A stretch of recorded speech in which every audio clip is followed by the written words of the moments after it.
Hey guys, welcome back to story time. Um, Last time we covered chapter 2 of the book Vampire Kisses by Ellen Shriver. And if you haven't seen the last two chapters, then I recommend you go and check that out because you're probably not going to understand. So, please enjoy. Let's get started. Chapter 3 Monster Mash. My sweet 16th birthday. Shouldn't all birthdays be sweet? Why should 16 be any sweeter? It seemed like a lot of hype to me. In Dolesville, they celebrate today, my 16th birthday, as any other day. It all started with nerd boys shouting at me, "Get up, Raven! You don't want to be late! It's time for school!" How could two kids come from the same parents and be so different? Maybe there is something to that theory about the mailman. But in Nerd Boy's case, my mother must have had an affair with the librarian. I dragged myself out of bed and put on a black cotton sleeveless dress and black hiking boots and outlined my full lips with black lipstick. 2 white flowered cakes, one in the shape of 1 and the other in the shape of a 6, awaited me on the kitchen table. I grazed the 6th cake with my index finger and licked the icing off. "Happy birthday," my mom said, kissing me. "That's for tonight, but you can have this now," she said, handing me a package. "Happy birthday, Rave," my dad said, also giving me a kiss on the cheek. "I bet you have no idea what you're giving me," I teased my dad as I held the package. "No, but I'm sure it cost a lot." I shook the light package in my hand and heard a rattle. I stared at the happy birthday wrapping paper. It could be the keys to a car, my very own Batmobile. After all, it was my 16th birthday. "I wanted to buy you something special," my mom said, smiling.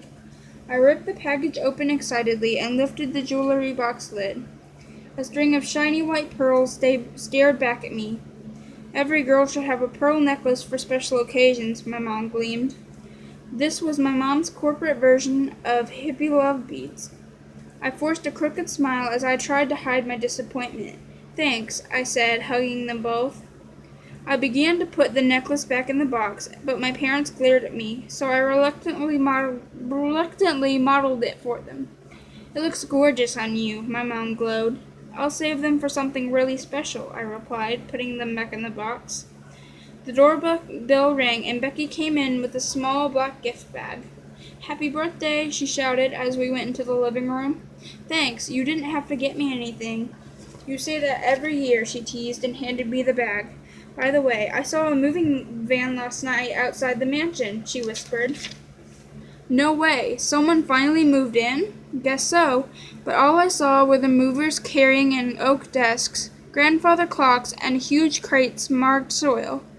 And they have a teenage son. He was probably born wearing khaki pants.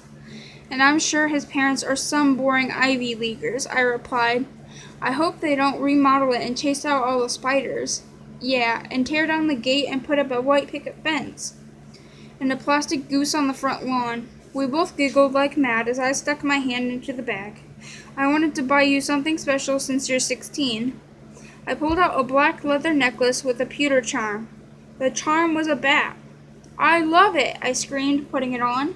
My mom leered at me from the kitchen. "Next time we'll give her money," I heard her tell my father. "Pearls," I whispered to Becky as we left the gym. I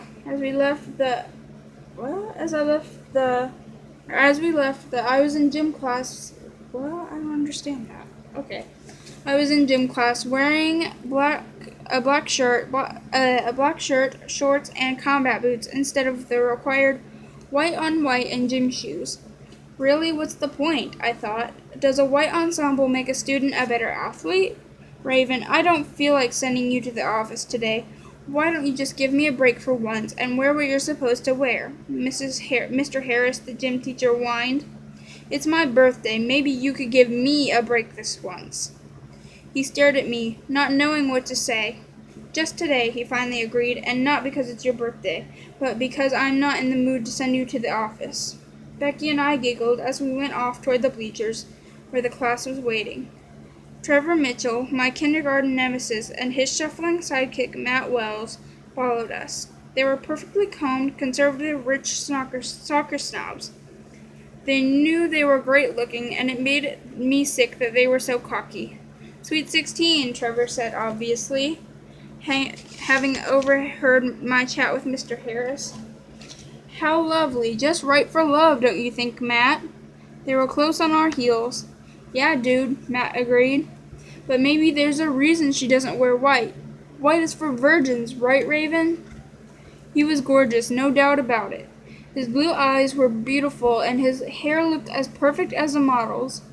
He had a girl for every day of the week. He was a bad boy, but he was a rich bad boy, which made him very boring. "Hey, I'm not the one wearing white underwear, am I?" I asked. "You're right. There's a reason I wear black. Maybe you're the one who ought to get out more."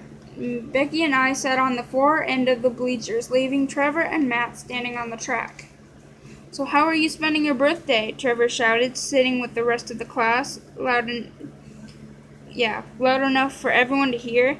"You and Farmer Becky sitting home on a Friday night watching Friday the 13th?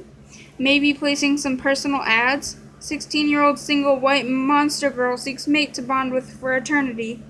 The whole class laughed. I didn't like it when Trevor teased me, but I liked it even less when he teased Becky. "No, we were thinking of crashing Matt's party tonight. Otherwise, there won't be anyone interesting either." Everyone was shocked, and Becky rolled her eyes as if to say, "What are you dragging me into now?" We had never been to one of Matt's highly publicized parties. We were never invited, and we wouldn't have gone if we were. At least I wouldn't. If we were. At least I wouldn't. The whole class waited for Trevor's reaction. "Sure, you and Igor can come, but remember, we drink beer, not blood." The whole class laughed again, and Trevor high-fived Matt. Just then, Mr. Harris blew his whistle, signaling us to hightail it off the bleachers and run like greyhounds around the track. But Becky and I walked, indifferent to our sweating classmates. "We can't go to Matt's party," Becky said. "Who knows what they'll do to us?" "We'll see what they do. Or what we'll do. It's my sweet 16th, remember? A birthday to never forget." Okay, guys, that was chapter 3. Guys, we're getting so far. I'm so excited. I hope you liked it. You can like this video if you want. There will be more, and you can go and check out the last 2 chapters. I hope you'd enjoy that, and I'm about to make another one after I go and get my water bottle. Okay, anyway, bye!